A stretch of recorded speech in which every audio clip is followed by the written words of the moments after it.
সায়নী ঘোষের কথা বলছেন, পশ্চিমবঙ্গে জানাকে নিয়ে উত্তহাসিস হয় যে সায়নী লাগাও যাকে বলেছিল সেই সায়নী ঘোষের কথা বলছেন। আমি জানি না উনি দাঁড়িয়েছেন কে। তিনি যে করতে চায়, মমতা ব্যানার্জি কি বেঁচে আছে? যদি বেঁচে থাকেন অবশ্যই মিডিয়ার মাধ্যমে বলবেন যে সিএ অ্যাক্ট লাগু হচ্ছে, আপনি কতটা ভূমিকা রাখছেন। আপনি নায়িকা এবং খেলার দিয়ে বাংলার বিশ্বাস, বাংলার ভালোবাসা, বাংলার মানুষের ভোটটা নিয়ে যেভাবে পূর্বেও লুটেছেন গণতন্ত্র হত্যা করার জন্য, মানুষের অধিকার তোষণ করার জন্য, সেটা আর সেই খেলায় মানুষ আর খেলবে না। আপনি যে আপনার নেতা দিয়ে খেলা হবে স্লোগান তুলেছিলেন না, তমলুকেরও মানুষরা যোগ্য জবাব দিয়ে দিবে। ওই দেবাংশুর স্লোগান যে খেলা হবে, সেই খেলা হবে নাম করার, তোষণ করার, যে খেলা হবার পরিস্থিতি করেছিল।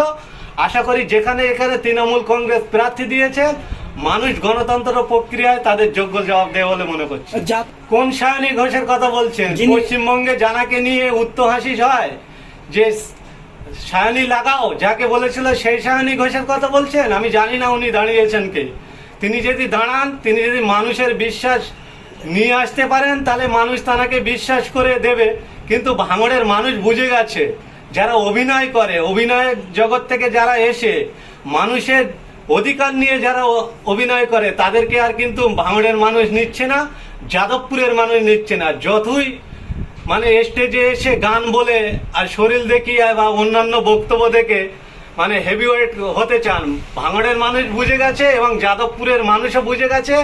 যাদবপুরের মানুষ মানুষকে প্রতিষ্ঠিত করার জন্য, মানুষের অধিকার ফিরিয়ে দেওয়ার জন্য যে সংগঠিত হচ্ছে, যে সংযুক্ত হচ্ছে, সেই সংযুক্ত দলের কোনো একজনকে নির্বাচিত করে মানুষের কণ্ঠস্বর হিসেবে সংসদে পাঠাবে বলে আমরা মনে করছি।